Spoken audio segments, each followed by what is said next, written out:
The story opens with a young orphan girl named Heidi, who had been staying with her aunt for many years.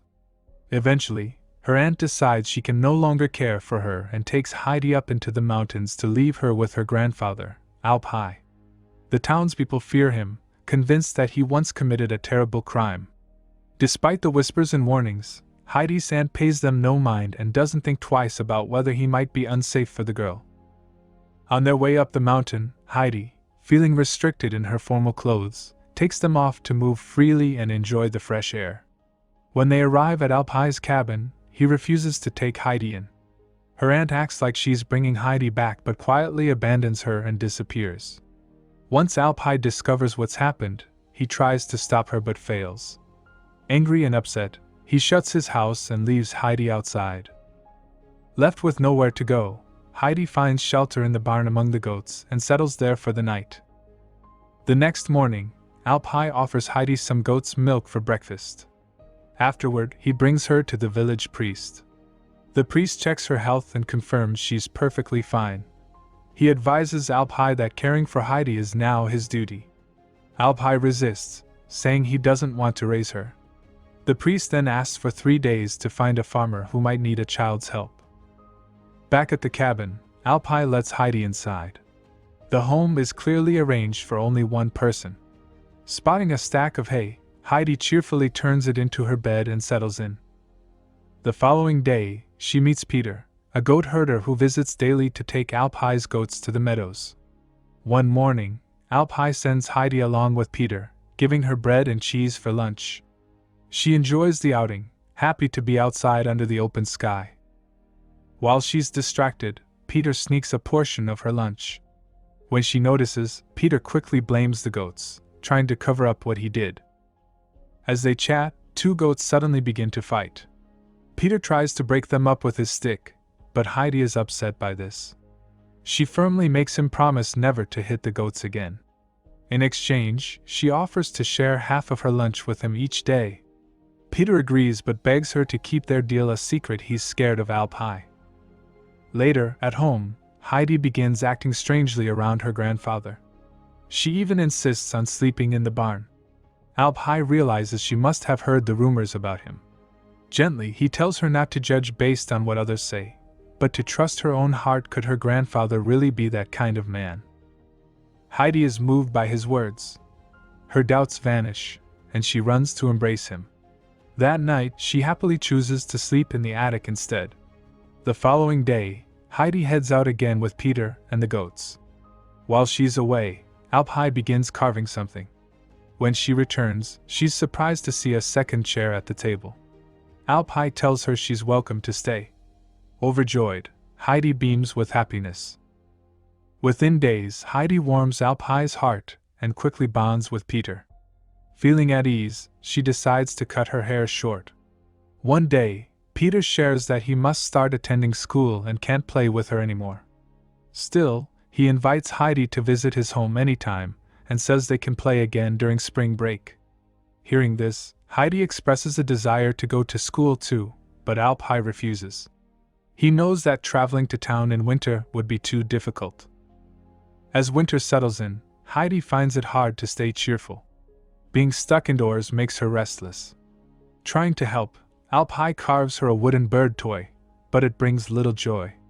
He then builds a snow sled and takes her on a ride through the snowy landscape, which lifts her mood.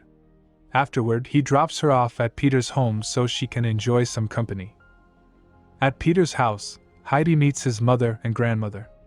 Their situation is poor. Peter's father has died, and the family struggles financially. Despite the hardships, Peter's mother is determined to give him a proper education and works hard to support him. After a joyful day with her friends, Heidi returns home and embraces Alpi, feeling grateful to have him in her life. Time passes peacefully, and Heidi continues living happily with her grandfather. Everything seems just right until one day, her aunt unexpectedly shows up. She tells Alpi that she's now employed and able to care for Heidi. Alpi, however, is skeptical of her sudden concern.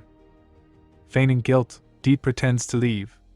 But instead of going, she quietly looks for Heidi. She finds her with Peter and urges her to come along. When Heidi refuses, Diet lies, saying Alp wants her to go too. Trusting her aunt's words and hearing her grandfather's name, Heidi reluctantly agrees.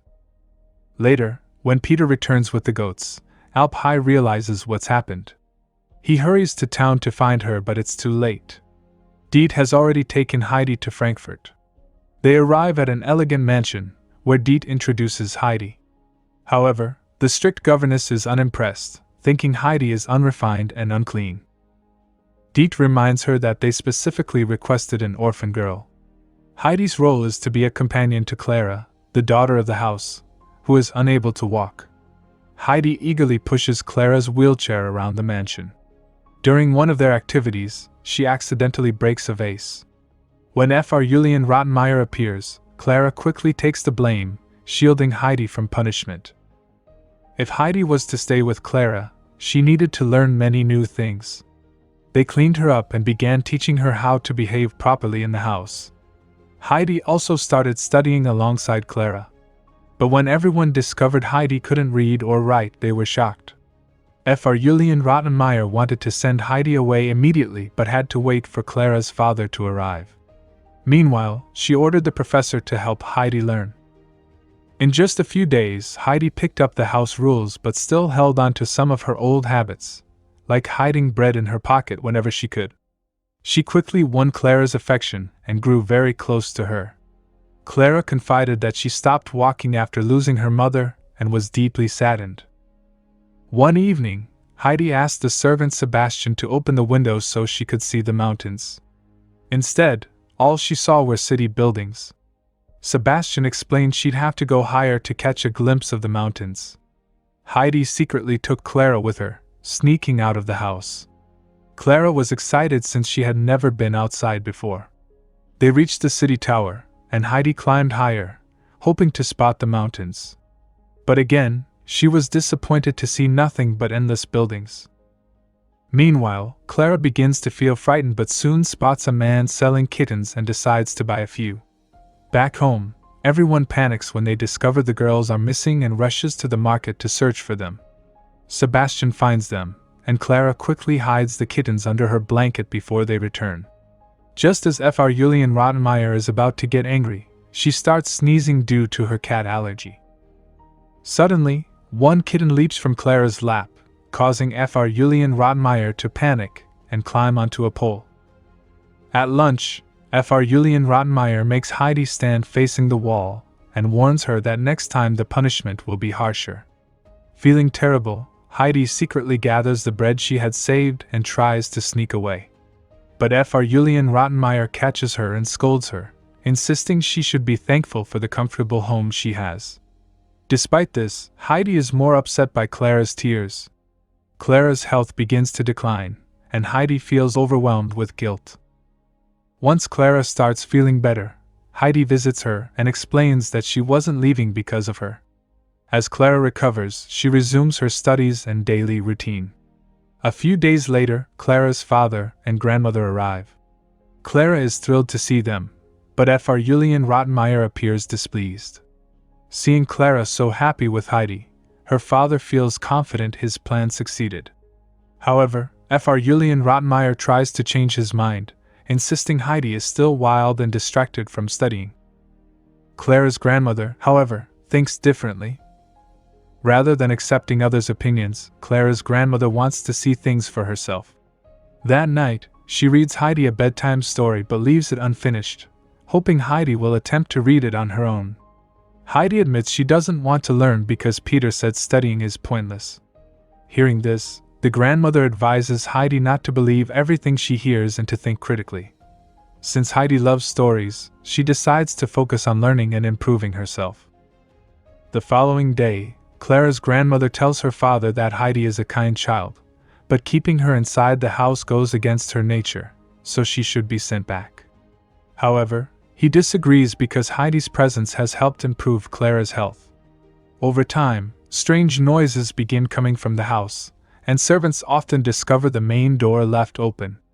Meanwhile, Heidi works diligently to finish the story and eventually learns to read. She proudly reads it aloud to the entire family. Seeing this, Clara's father acknowledges that Heidi is capable of staying in the house. Yet Heidi doesn't seem genuinely happy. That night, while Clara's father is playing chess with a friend, they hear the unusual noises again. Worried a thief might have entered, the friend searches the house. But it turns out Heidi is sleepwalking. She unknowingly leaves her room, opens the main door, and gazes at the open sky just as she used to do while tending goats. Then she quietly returns to bed. The doctor examines Heidi and finds her shaking from the cold. He explains that Heidi is suffering from homesickness, and warns that if she is not sent home soon, her health could seriously decline. Clara's father hesitates to send Heidi away but knows it's necessary for her well-being. The next morning, he explains Heidi's situation to Clara, hoping she'll understand. Instead, Clara becomes upset and locks herself in her room, refusing to speak to anyone. Heidi, though eager to return home, feels torn. She worries about Clara and tries to say goodbye, but Clara won't open the door. Before leaving, Heidi gives Clara's father a wooden bird carved by Alpine and promises she'll return one day. Frau Rottenmeier believes the house will finally be calm, but just then, she sees a kitten. The cook picks it up and decides to keep it, naming it Heidi in memory of the girl. Back in the Alps, Heidi is warmly welcomed by the villagers. She rushes to see Alpine, who is just as happy to see her. Life has changed. Heidi now attends school regularly, and she and Alpine move to town during the winter. Her teacher is kind and patient, making school a place Heidi enjoys. Though happy to be back in the mountains, Heidi misses Clara. She writes her letters, sharing her experiences and reminding her of their friendship. When Clara reads them, she feels a deep sadness. She realizes she never got the chance to say goodbye and begins to understand just how much Heidi meant to her. Seeing her granddaughter upset, Clara's grandmother decides to take her to Heidi's mountain home. When the two friends reunite, their joy is immense. Clara's grandmother then allows Clara to stay with Heidi for a few days. Heidi shows Clara how she lives in the mountains, and their bond grows stronger. However, Peter becomes jealous. One day, he pushes Clara's wheelchair off a cliff. Everyone quickly understands Peter is to blame. To keep Clara safe, Alpine stays with the children constantly. Then, Clara spots a beautiful butterfly and, without thinking, tries to stand and follow it. She struggles but manages a few steps. With Heidi and Peter's support, she keeps improving. A few days later, Clara's father and grandmother come to take her back home. Seeing Clara stand on her own fills them with joy. Before leaving, Clara promises Heidi they will meet again. Clara's grandmother gives Heidi a diary and pen. In the final scene, Heidi happily tends goats with Peter and writes in her diary fulfilling her dream. The movie ends on this heartwarming note.